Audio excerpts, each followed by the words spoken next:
Ahoj, jednoho dne jsem si řekl, že bych si mohl zajet do Ryšína a zkusit to tam trošku zkulturnit, aby jsme se dostali aspoň ze psama do toho psího kopce. Tak takhle jsem si naložil svoje auto. Tak takhle to vypadalo po roce neúdržby. Bylo to dílo, byl jsem celý popajzaný od kopřiv.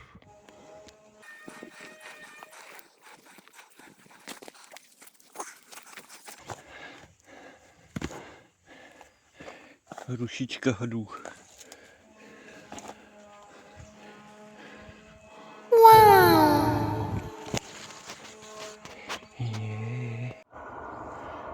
Takže krásně jsem to vymyslel. Sice jsem si vzal sekačku, ale nevzal jsem si baterku. Takže doufám, že mi saltéčka nikdo neukradl kosu.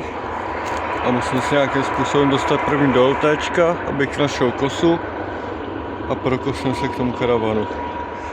A psům tady chci vyčistit ještě ten přístěnek. To je cíl dneška, abych sem příště mohl vzít sebou psy, takže tak. Hustý. Pak jsme...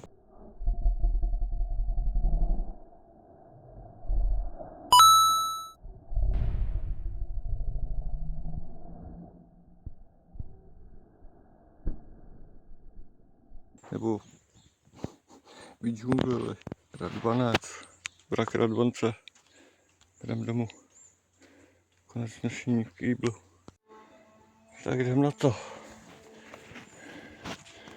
Po dlouhý době, doufám, že to nebudou nějaký myši. Oh shit. Ty krávo. To je drsný.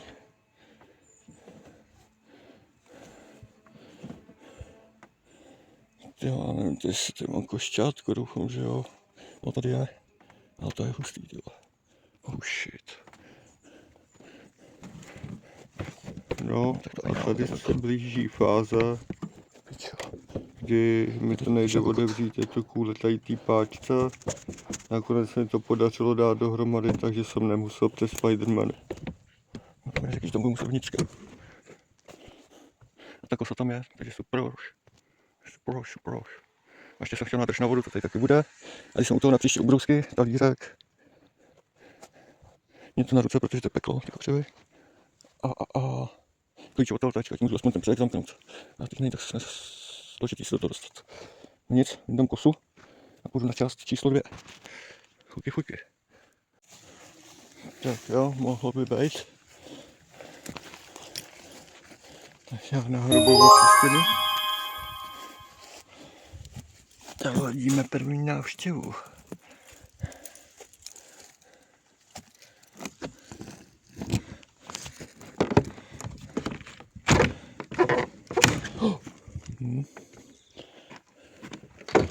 Vadí?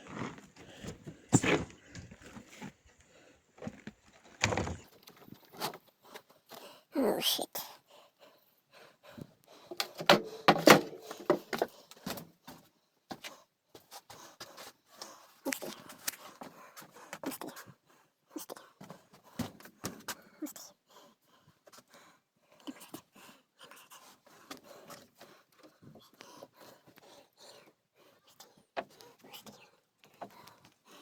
Tady myslím, že to není to úplně katastrofa. Takže někdy minulý rok mi vykradli LTčko. Zmizela centrála, horský kolo a takovýhle. A zmizel i stůl skládací. Jsem si myslel, že ho někdo ukradl. A teď tady makám. A hele. Oni se s tím nesrali, vyházeli to dozadu. Takže Bůh ví, co tady ještě najdu v tom křoví. Jo, ani tady na první pohled nevidím. Potřebuji si nějak dostat k dajhacu, který je někde tam vzadu. Tak já jdu zase pokračovat. Je docela vedro. A ještě jsem zapomněl natočit kotec pro psy. Tak chudinky.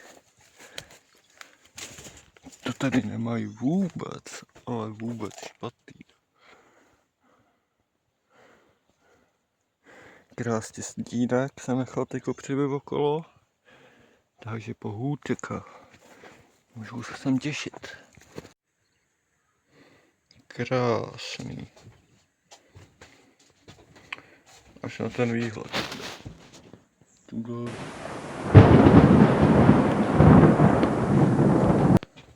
Celý to větrám. Akorát teda v té koupelnici, ne, protože nějaký hardcore, že že to tady už mám hromádku, co si vezmu domů. Zkusím Pipi, jestli polezu do bazénu, to je moje korela. Gumaky vyčistit. Bojím se do ní dát nohu, aby to nebyl nějaký Spiderman. No, tohle vyprat a tohle použiju do téčka. Tak jo, teďka pracuji na tom, abych se prokopal vepředu k tomu kufru, co má karavan. Takže ještě mě čeká tady ta částečka.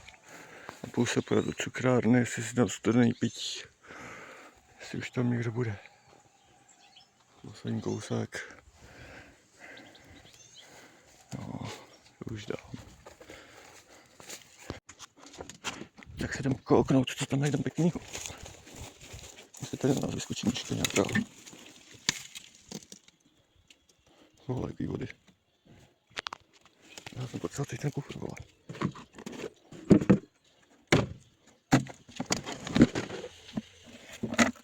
Jsem tam potřeboval.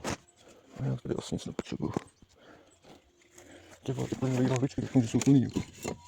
No jsou. A ty pěkný. No, už to tady vypadá dobře. To už může být. Stačí. Jo.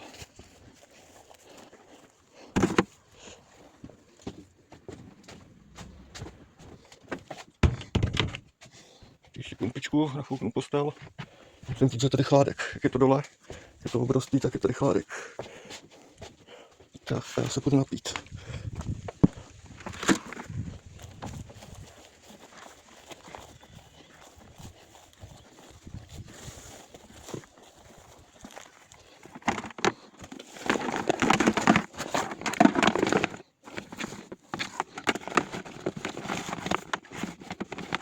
Boty příští kolo.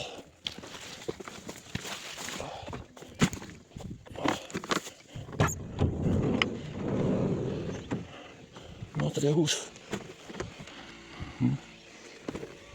A na to, že do toho prší sluníčko. Tak kamerem teda 12. Nějakou deku do postele hold. Nemůžu být.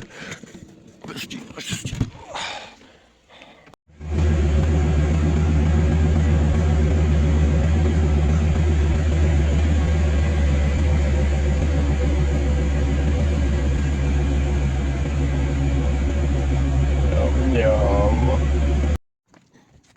Tak dneska se uklízí. Všechno krásně srovnaný. Vylupcováno, vytřeno. Blesk jako blesk. Ještě to mám rozdělaný. Takže vyklepávám gumaky. Zároveň pracuji na zahrádce. Potřebuji tady vyrovnat poslední kousek. Pak přijde ufiknout toto a postavit pergolku. Tak já jdu něco udělat, pak mi dát výsledek. Tak tečko máme ready. První vychytávka kapsičky. A druhá konečně jsem si přidělal držáček na bufíka, na ovladač. A teď je na čase ho jít na ulici a chtěl bych posekat tady vést ten trávníček. Výborně, jsem ještě spokojený. A hlídají na tom tak. Pomakal sám. Už se to rýsuje.